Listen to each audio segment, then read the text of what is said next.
নমস্কার, আমি মধুমিতা পাঠ করছি বীণা দেবনাথের লেখা কবিতা সেই বসন্তের দিনে।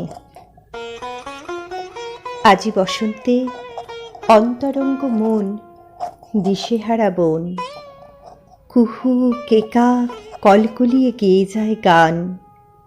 ফুল ফুটেছে রাঙা পলাশ, শিমুল, কৃষ্ণচূড়া।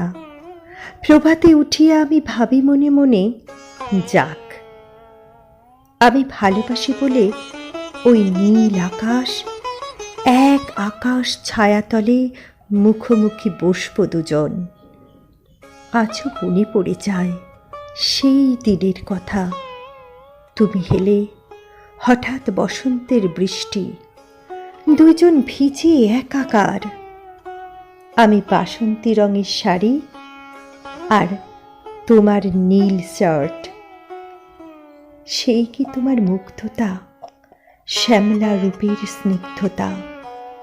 আমি আজও ভুলতে পারি না সেই সব দৃশ্যের কথা। শুধু নীল আকাশবাণী চেয়ে দেখি মহাসাগর। প্রথম ভালো লাগা, ভালোবাসা, কল্পনা এ মনের পর্দাতে, যখন বসন্তের আবিরের রং লেগেছিল হৃদয়ে। একাকী নিশীথ রাতে স্বপ্ন বুনেছি তোমাকে ভেবে, লিখেছি গোপনে তোমার নাম কাব্যলিপিতে নয়ন জলে।